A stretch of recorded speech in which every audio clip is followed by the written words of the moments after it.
and welcome to Share Your Story. Today I have Andrew with me, who has happily volunteered his time to have a chat and share his story on what it's like to be a man. So thank you for joining me, Andrew. I think you're based in Australia as well? Yeah, I'll be in Melbourne. Thanks for having me, Rihanna. No, but no worries. So I'll hand it over to you if you just want to introduce yourself, and then we can have a chat. Yeah, my name's Andrew. Just turned 60, single dad, two boys. It's been that way for the last 8 years. My sons are now 18 and 20 years old. I'm a pilot by profession and currently residing in suburban Melbourne. Beautiful. So, Andrew, we were just having a chat before I hit record, so I'll go back to that sort of conversation. Now, you mentioned you've got two sons and you've had sole custody of your boys or for the last 8 years. And I was just mentioning before we hit record that it seems to be more common than it used to be that fathers have sole custody or main custody, if you like, more custody than what the mums or women do of children. Not all, but a lot. It seems to be more prevalent these days. So are you happy to share a little bit about your story and what led, I guess, to you having sole custody and what that was like for you as a dad raising two boys? Yeah, no problem at all. 2015 or 14, I think it all kicked off. I can't really remember. Yep. It was a 15-year marriage, very difficult marriage for me. Upon reflection, I realised I was married to a narcissist, and with the clarity and wisdom of hindsight, I now see that I just watched her make the descent from covert to malignant narcissist throughout the course of the marriage. She was a very tortured human being, and I could see she was fighting something throughout the marriage, an internal battle in herself. Yep. And it was a very odd family dynamic that I married into, unfortunately. Had I known, obviously, I would never have done that. I was an airline pilot. She was a flight attendant. It was a bit of a cliche. We were living in Sydney.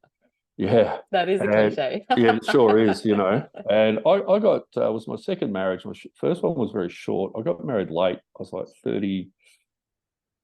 37. And anyway, her family are all a bit too Brady Bunch. You're looking at the photos on the mantelpiece and there was something not right about the photos, but I couldn't quite put my finger on it. So we get married and then we head off on our honeymoon to Fiji, and her father turned up. On your honeymoon? Yeah. We came in on a cruise and he met the cruise ship, and oh dear. Yeah, that was That's a red flag. Yeah, well, I didn't know that term back then, and my stomach dropped, and just instinctively, I just knew I'd made a horrible mistake. But boy, oh boy, talk about that ship sailed. And then he turned up again on our honeymoon back on the Gold Coast, and that was when he unleashed his abuse on his daughter for the first time. So basically, as soon as we got married, he just took his mask off completely. And what I can now identify in reflection as trauma bonded codependency, all those terms, I didn't know any of that stuff. And so she was suffering abuse from her father. She'd suffered abuse her entire childhood. Yeah, so things leaked out throughout the course of the marriage. She was at the best private school in Brisbane. She brought some girlfriends home. They were in the pool on a Friday, and her father put a mask on and lay on the bottom of the pool. And then she was ostracised. She had to change schools. Yeah, it was this sort of stuff all the time. And her childhood was punctuated with, as these individuals do, they just mete out abuse to the family, verbal abuse, and then they will just throw out enough sort of breadcrumbs of love. And what they do is they trauma bond you. She was the youngest of four. Yeah. I saw her mother cop horrific abuse of her husband. All happened after the honeymoon. He didn't even try to hide it. And so there was a lot of stuff in that family, I guess, that you weren't aware of until you were married into it. And so I guess thank you for sharing that, but I guess rather than talking more about their family, because obviously there's a lot of stuff in that. So that's obviously you stayed with her for 15 years, even with the red flags right at the start. And we do that, right? We do these things even if there's red flags, because no doubt there was love or something that held you there. I loved it. Yeah, for sure. It's the only time I've ever been in love. And then what I actually did was I moved overseas to get her away from me. And we moved to Hong Kong, and it worked. It was really good for a while. Things were good, but then every time he would come and visit quite regularly, and every time she was around him, it took a long time for her to settle down. She was an alcoholic. Her mum's an alcoholic. Her family are alcoholics. And things just deteriorated throughout the course of the marriage. We had children, and I'll say to her, when the kids were young, she was a fantastic mum. Like, you wouldn't get a better mother. She was incredible. All her sisters had children as well. The cousins were very close. And there were times where it was just absolutely wonderful. But then it would be punctuated with these irrational situations that would manifest out of thin air. Like, you were constantly on eggshells. I'd come back from a trip and I would be going up to the house with anxiety. Like, you don't know what you're walking into. But the kids had a fantastic early childhood. We moved back to the Gold Coast. We're on acreage out the back there. Brilliant lifestyle. They had great relationships with their cousins. It was absolutely wonderful. And then my brother-in-law, I was pretty close to at the time, actually took me aside, and he was the one that he caught the grandfather with his hand down his son's nappy, and said, "Be careful with this bloke. He's kissing the kids on the mouth." Blah blah blah. So this is your ex-wife's dad again? Yeah, this is him again.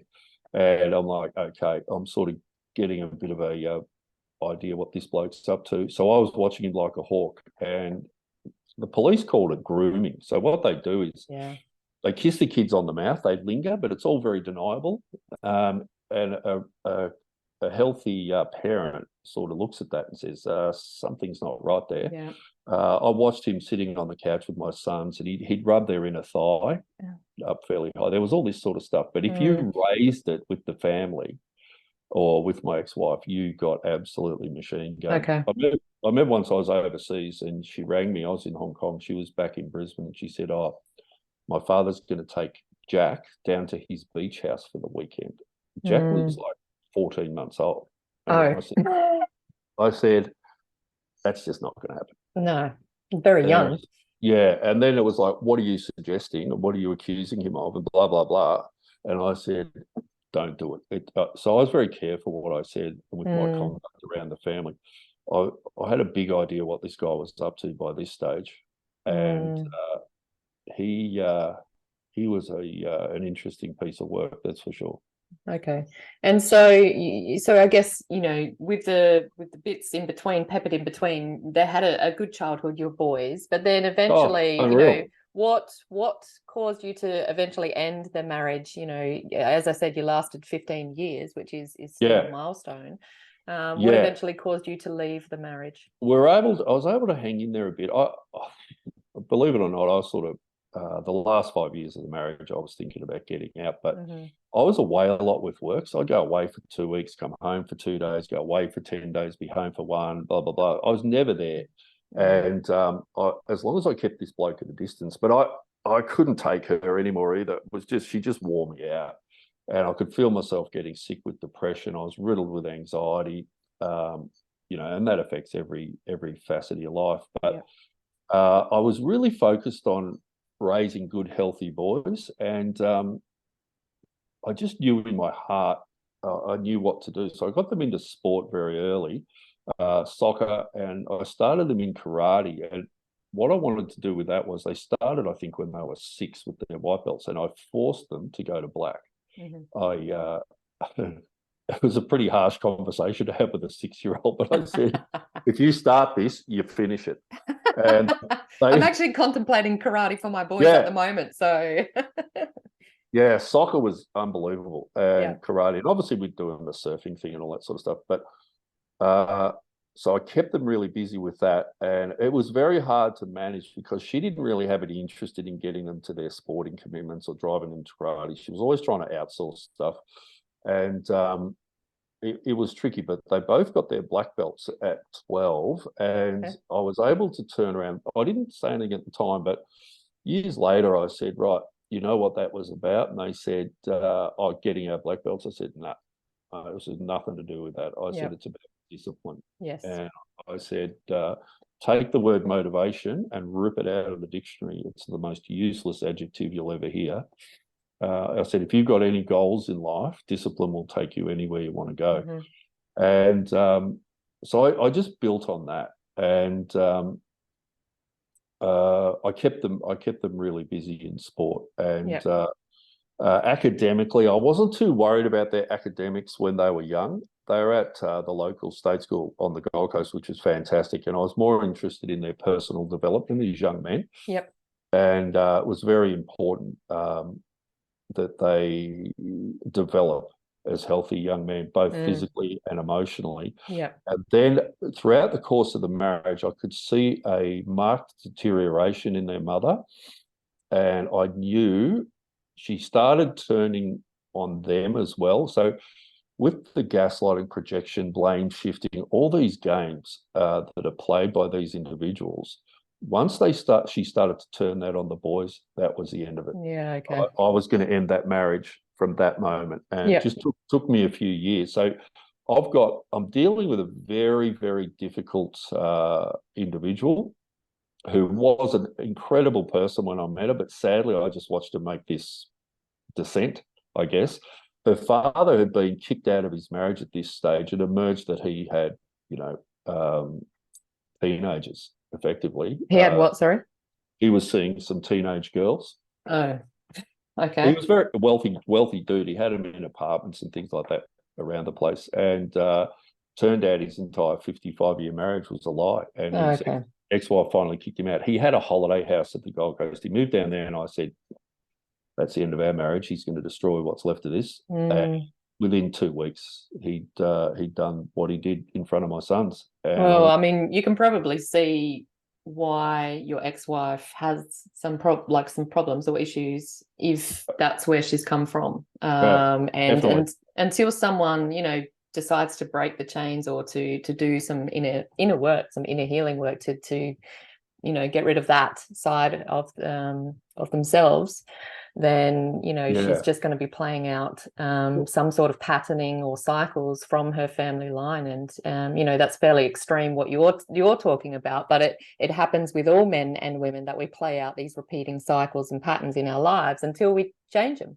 It was control and abuse, and you're absolutely right. And I think you're either going to go one way or the other when you suffer from this type of thing. And as you know, there's not a single person on the planet that hasn't had the absolute stuffing kicked out of them. And I've educated my sons that, look, a large part of your existence on the planet is suffering, and you've got to be able to handle it. And resilience.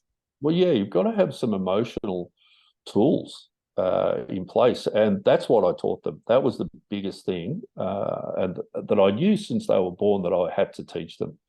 And I was able to use some very simple tools and tactics to do that. And I didn't read any books. I didn't go to any self-help Tony Robbins sort of stuff. I looked within, and I found all the answers were actually right in front of you, and they're extremely simple, and they're right there for every individual.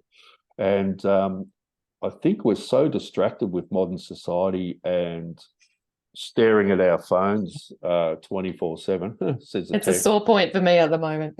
Well, it turns out this is a pretty horrific statistic. The average person will spend up to 15 years of their life on looking at their smartphone if they live to 80.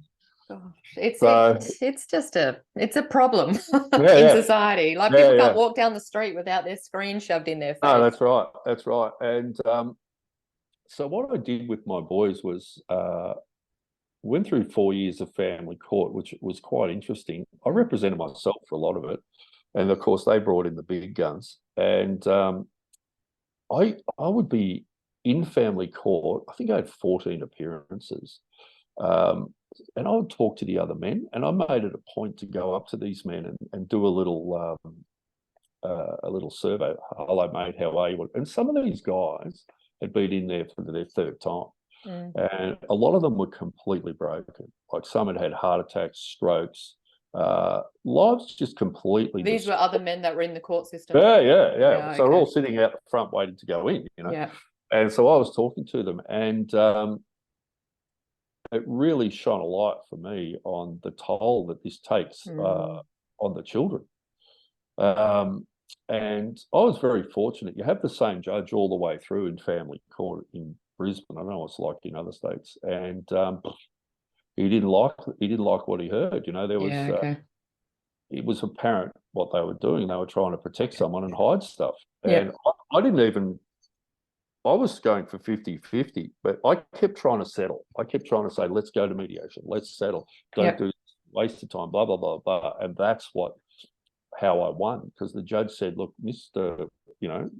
Ferguson has been trying to settle this. You haven't budged for 4 years. Your position is you don't want him to see his sons till they're 18. And he goes, that's not my job. And how dare you bring this rubbish into my court? We moved to another state pretty much straight away to get a fresh start. I had to change professions effectively because I couldn't fly. I couldn't be away anymore. I was fortunate to get help, and I'm in a fantastic job. But so it was just, I had to steady the ship, and I had to do it fast, and I knew that. So we moved into a house, and I said, right, listen, we're going to go to the gym, right? And their bodies were young, and I knew their bodies had changed quickly. And I said, I want a 3-month undertaking. We're going to go to the gym every day for 3 months. And it worked beautifully. What happened was, of course, their bodies changed. They put on a bit of muscle. And again, I was. And how old were they at this stage? James would have been 13. Jack a bit younger. And then they were going back and visiting their mother too. So I was trying to do a bit of shared parenting, because the judge had actually said to them, if those boys lay eyes on your father, I'm going to jail him and you for 2 years. So they knew that. And so I was quite confident that he was done. And so that I did send them back a bit, but every time they went back, it was just drama and turmoil and chaos and mayhem. And Dad, it was just horrible. Blah. So I was like, and then so that helped my sons academically. And then I focused on their academics, right? Helping them get through. Now we're in high school. How do we navigate high school? So I got them a tutor for maths and physics and all that sort of stuff. Kept really busy with the sport side of things. My youngest son, Jack, took up boxing. And we joined a boxing gym here called Team Ellis. And it was absolutely life-changing for him. So he started having fights at 15. And we're at the Melbourne Pavilion. And he's running out in front of, I think, 3,000 people and fighting grown men. And absolutely changed their life. We met some amazing people through the boxing community, and it's quite a little funny story. When I was growing up in Melbourne, I was trying to had this dream to be an airline pilot, and I didn't come from anything really. I had a reasonable education in my back pocket, but that was about all I had going for me. And I remember a young kid in Melbourne called Lester Ellis was fighting for a world title, and I thought, I've got to go and see this bloke, I've just got to go. So I went to Festival Hall, and I watched this 19-year-old skinny little kid from Sunshine come out and lift the world title. And I thought, that's it. And I think 4 years later, I was an airline pilot. Beautiful. So roll forward to not that long ago, this bloke is at this gym, and it's his son's gym, right? Oh, wow. And I'm standing there going, shit, there's Lester Ellis. Have a go at that. And I'd forgotten all about it. And then I started to remember. He came over, he was watching my son sparring. Jack was sparring, I think, and he comes over, he goes, is that your boy? I said, yeah, g'day, mate. Nice to meet you. How are you? And he goes, bring him to the house. I want to train him. So next thing you know, we're over at Lester Ellis's house.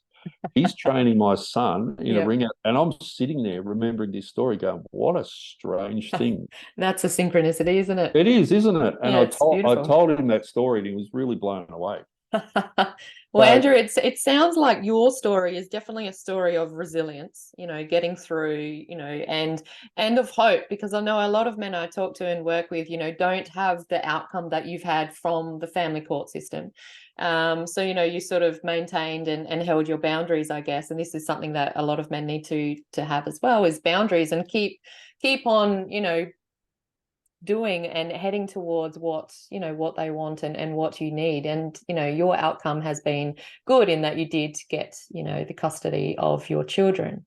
Well, what I would say to you is the most important takeaway, and I'd say this to every man that sees this, and women, is you only have one card to play when you go through this, right? You've got to be able to look back at all this stuff, and you've got to take the personal growth. Don't do bitter. Don't do victim. Don't be angry. You've got to.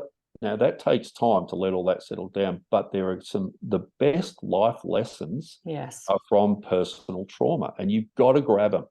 And I've just, it's really helped me as well, like having my sons. Like I have 4 simple edicts that I've instilled in them, and that is eat clean, keep fit, avoid alcohol, and don't be a dickhead. Like, conduct yourself properly at all times. I do like that. The 4 rules for life. That's good. Yeah, it's not in a book. It's just what I instilled. So they've never seen alcohol in the house. And then the other thing I said to them, and this is really simple, and this is what I'd stress to young people, men and women, is if you want to have a meaningful life, right, you've got to grow on your journey. So you know when you're born, you don't know when you're going to die, but you've got to grow, and it's mind, body, and soul. Yes. You've got to work on those 3 aspects and grow on your journey. And there's no destination, and that's what gives your life meaning. And once you embrace that, life's better, and you actually end up and delayed gratification, all those things. You lead a very simple, humble life. It is the happiest life. Don't ever chase happiness. It's a mirage. Like, you see people that go into JB Hi-Fi and buy a big new flat screen, and they take it home, and then they go, shit, I've got to pay for it. Well, look, happiness doesn't come from materialistic things. Oh, well, look, it might a little bit, but then it comes from the inside, I believe. So it does. You've got to do the inner work. Like you said, learn the lessons from what you've experienced in your life and grow. And that's where the soul stuff comes in. It's like, you're growing as a person, as a soul. So I love that. When you can look back on the past trauma and you view it as personal growth, that you know in your heart it's made you a better person, you've healed. Exactly. And I think the thing with men and women is that a lot of people get stuck holding on to the bitterness or the hurt or the hate or whatever it is because of what they've experienced. And that's where they get stuck. And it's not affecting anyone, I believe, other than you as the person. If you're holding on to it, you've got this energy of bitterness or whatever it is that people are holding on to these days. And I mean, that's very prevalent on social media. We can see that there's a lot of hurt people out there. So if you can do the work and heal from the trauma you've experienced in the past, it's only going to free you up to live a better life and for your children as well. I agree, and I think people view that as quite overwhelming. They don't know where to start. They don't know how to navigate it.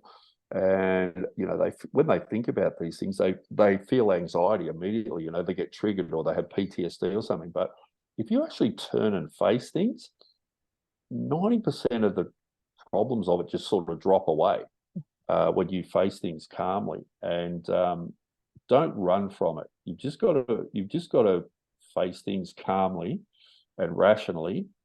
And if you still can't do that, you just need to let more time pass. Yeah. But your goal must be to grow from these experiences. And as you said, don't be stuck in the past, because what happened to you in the past doesn't define you as a person. That's right. And if people are criticizing you and we've all made mistakes in the past, if people are criticizing you for that, that's them telling you a lot about their own character. I say, if you're criticizing someone for their past, it's a bit like robbing the house they lived in 20 years ago. they're not bloody there anymore. Yeah, that's right. Yeah. So that's beautiful. One thing I did want to ask you, and it might put you on Yeah. the spot though, is I think I remember some comments I've seen on TikTok from you, I Yeah. think, and I might be wrong, but where you've said things such as you've taught your boys not to be in a relationship with a woman or something like that along those lines, or to not something Oh, with women. no, Tell me no, about no. that. No, I just said don't get married. Oh, My son's okay. got he's had a girlfriend for 2 years. Fantastic girl. He's at uni doing his degree, and he works as a personal trainer. So embarking on his fitness journey has actually given him a fantastic university job as a personal trainer. And for a lot of people, that's a career, and it's a great qualification. Yeah, it's beautiful. Yeah. Yeah, and he's got a beautiful girlfriend. Oh, nice. Absolutely fantastic. No, what I said to them was, you would have to be an idiot to get married. It's got a 70% plus failure rate, right? Mm. Would you sign a contract where you could possibly lose more than half of everything you've ever worked for? And I say to you, that's got an over 70% chance of failing. Mm. I think marriage is redundant. Yeah. I mean, And I'm not blaming, it's not a man or women paper thing. anyway. I'm not blaming women or men, or it just is what it is. So And it's just about the sanction of marriage rather than relationships in general. yeah. I think that the goal should be to have a healthy, meaningful relationship rather than race off to the church. Like I met my wife and married her all within a year. Yeah. In retrospect, that was a stupid thing to do. But live and learn. yeah. I don't want to turn my kids off getting married, but I said to them, basically, you'd have to be nuts. Things would have to change dramatically. Well, I mean, I don't know a lot about it, but I think even if you don't get married, but you're living with someone, there's a lot that the other person can do anyway, isn't there, in terms of assets and things like that. So it's a bit of a tricky situation. But I just wanted to ask, because I wasn't sure if you were completely closed to your boys or you women in general, or if it was something No, specific. I love women. I got no problem with it. I know we got fantastic women in our lives. I love them dearly. And no, I sort of view people as people, not so much as men and women, I think what I've taught my sons too is to protect their assets. So, property purchases are owned by the three of us, not just one individual. So you've got to protect yourself. And I'd say that to young girls as well, like, protect your assets. You just don't know what's going to happen. And the stakes for divorce, unfortunately, are quite high. If you've got some equity, the lawyers will end up taking it. Yeah, and I mean, I understand. I mean, prior to being in a relationship, I had all my own things, and then after a relationship, I had nothing. So, and I'm not blaming really? him. It's just that's what's happened from a relationship, and I'm The pretty much. divorce? Well, we didn't get married, but I pretty much had to start again. So, and that was only like 3 years ago. So, it happens. But like from my perspective, I went in with an open heart, and so did he at the time. So, that's what I wanted at the time. But materialistically or financially, it left me pretty much with nothing from it. So, I guess you learn your lessons, but I'd still go in open-hearted again, because I've done a lot of work to get to the point where I'm okay, and I learnt my lessons from everything that I've experienced. And look, it's a horrible, hard lesson to learn, and starting again from scratch is quite daunting, and particularly in your case with young sons. But what other choice do you have? You've got to push forward. Yeah, I mean, it's fine. And like the money side of things, the material side, I think is really important. But I believe in, and I'm not throwing myself out there to men and things like this, but I believe in love, and I believe in that people, once they've done the healing work and got themselves to a point where you're no longer attracting or with people who are stuck in trauma, that there's beautiful relationships to be had down the track. And if your son's experiencing something, hopefully he has a very different experience to what you're. Yeah. I've been very, very careful with. I agree with everything you said there, and I don't want to put them off having relationships, but I've educated them towards how to have a healthy relationship, and it's got to be mutual respect. Yeah, and boundaries, and yes. And if you do end up going your own ways, there's no reason why it can't be done intelligently and calmly. 100%. Yeah. And that's something that I pride myself on too. We've got a very good relationship. My children's father still, we have no bitterness. Sometimes there's a bit of, uncomfortableness, but it's good. And we've both got to a point where, we do things for the children, with the children. And, I think, breaking up or divorce or whatever it is people go through doesn't have to end in bitterness all the time. So no, look, I basically I understand what you're saying there. You just touched on it. It's really tricky, tricky. Like, I can honestly say, if I bumped into my ex and a couple other people, well, yours is a different situation. There was a lot of stuff that I don't know if happened I'd be there. able to assure their own safety if I saw them. Yeah. We're all human beings, right? Yes. But at very different situation though. Yeah. At the end of the day, you're trying to you just try to put it behind you and move on. Yeah, definitely. I think when you do that, when you've done, as you said, when you've done the work on yourself, your energy output is better and you vibrate on a better frequency, if you like, and you attract better things. And you do. When you're fit and healthy emotionally and physically, the universe sort of starts to reward you in ways you can't begin to imagine, and it keeps doing it. And things that are not obvious and that you wouldn't possibly think of will come your way and keep happening. And you just know in your heart that you're in the correct sort of flow state with the universe. I agree. You're in alignment with the universe and with life, and things just start, rolling out. And then those things that would bother you in the past, like dealing with an ex or a tricky partner, that just doesn't bother you as much. No, it's good. It's good to get to that place. I see people reacting the way I probably used to react, and I'm like, oh, I'm good. Yeah. How good does that feel? Yeah, you really notice it. You really notice it with people and their energy, and you do. Yeah, it's a nice place to be. It is. Well, thank you, Andrew. You've shared so much wisdom and so much, knowledge from your story. Is there anything else that you want to share, for men or even women if they're listening, before we finish off? Because I like to keep these reasonably short. No, I think that's about it. But I would say the greatest takeaway is, if you want to improve your relationship, the world, feminism, men, whatever, you start, or society or the community or whatever, you start with yourself. 100%. Stop looking at other people and pointing the finger. All the answers are within you and they're right in front of you. Oh, that's something that I try to talk about on social media, but it doesn't always go so well. Yeah. Because everyone's just like pointing at everyone else. It's so simple, but people just don't want to see it. They don't. Well, thank you. That's a beautiful thing to finish on. I will end our session there. Thank you so much, Andrew. I'll just hit stop, but I'll still be online. So thank you for sharing your story. Great to meet you, Rihanna. Thank you. You too.